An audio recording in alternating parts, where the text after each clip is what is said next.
Je m'appelle Nathalie Albrecht, je suis professeure en service et commercialisation, donc en hôtellerie-restauration depuis maintenant 15 ans. J'étais professionnelle avant, pendant 25 ans, et ma passion pour l'enseignement a repris le dessus et je suis enseignante donc, au lycée Près de Cordy depuis 4 ans maintenant. Comment j'ai fait pour devenir enseignante? En fait, j'étais contractuelle au départ pendant 6 ans. De là, ensuite, j'ai été CDIsée.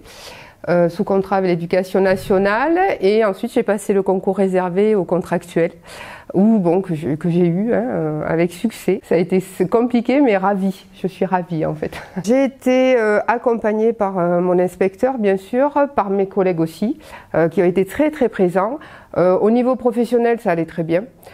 Pédagogiquement, bien sûr, j'avais besoin de secours. Et il est clair que monter un cours, c'est pas donné à tout le monde, même si avec les élèves, c'était très facile puisque j'avais eu des stagiaires avant dans l'entreprise, j'avais eu des apprentis aussi, donc c'est vrai que j'avais la fibre. Mais au niveau des cours, c'était très compliqué, quoi. Ça va que j'ai été formée par mes inspecteurs, le rectorat qui nous a donné des formations pour pouvoir monter les cours. On s'improvise pas professeur du jour au lendemain, on croit l'être parce qu'on aime ça, on aime enseigner, enfin on a envie de donner notre passion parce que l'hôtellerie pour moi c'est une passion et en fait non, au début ça a été très compliqué et très dur. J'ai passé je crois 2 ans à me poser des questions et en fait au fur et à mesure lorsque les cours ont commencé à être bien posés, ma pédagogie bien assise, voilà. Il n'y a pas eu de souci après par la suite et je ne regrette absolument pas mon choix maintenant à l'heure actuelle. Au niveau de ma relation avec les jeunes, on est plus formateur.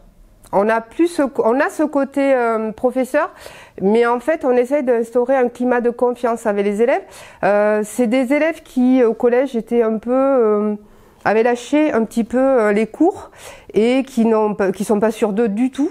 Et puis d'arriver dans le service c'est compliqué. Parce que on donne de son corps, on donne de soi-même et c'est pas facile pour un élève d'arriver sur du service. Et en fait, j'essaie d'instaurer un climat de confiance déjà au départ, de les remotiver et aussi de leur redonner confiance, de dire vous êtes capable de.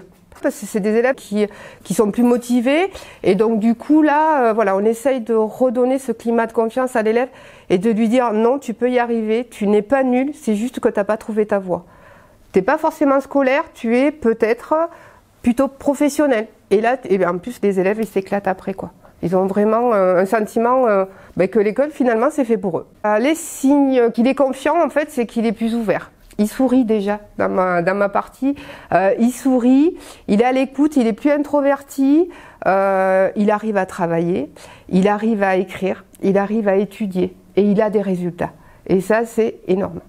C'est quelque chose de magnifique quand l'élève, il se confie aussi à vous, parce que ça c'est important. On a cette relation avec les élèves en milieu professionnel où l'élève va se confier, va être plus ouvert. Les élèves partent en période de formation en milieu professionnel, donc du coup nous sommes obligés d'aider les élèves à choisir leurs entreprises suivant leurs capacités et leurs compétences qu'ils ont acquis tout au long du premier semestre ou du deuxième semestre, suivant si c'est le premier stage ou le deuxième.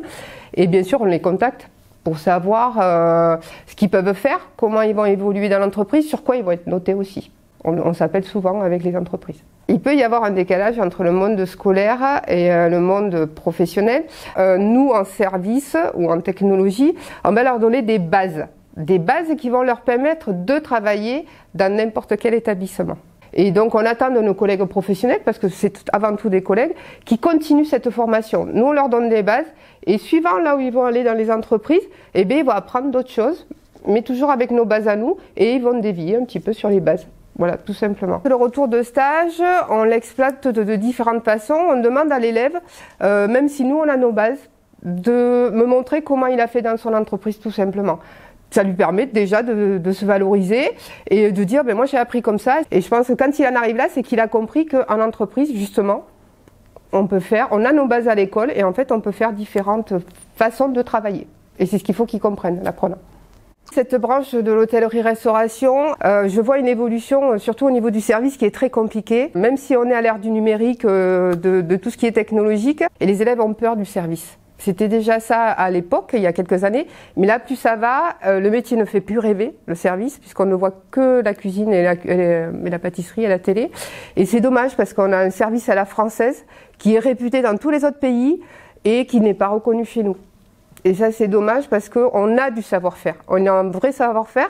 Les Anglais nous l'envient, les Québécois, les Australiens, les Autrichiens, enfin il y a beaucoup qui nous envient ce service à la française et nous en fait on n'arrive pas à le valoriser et c'est bien dommage. On a très peu d'élèves maintenant et donc ça devient compliqué et c'est dommage. Au niveau du nombre de débouchés des apprenants, une fois qu'ils ont fini les formations, je pense sur 12 élèves, il doit y en avoir 2 qui restent dans le métier. Parce que, en fait, c'est vrai qu'ils font des stages, on est bien d'accord, mais vu que les stages sont régis avec des heures et des horaires un peu réglementés, ce qui est logique, ils sont jeunes les élèves, donc après la réalité rattrape les élèves et des fois de faire 18 heures par jour, c'est pas forcément ce qu'ils avaient envie, quoi.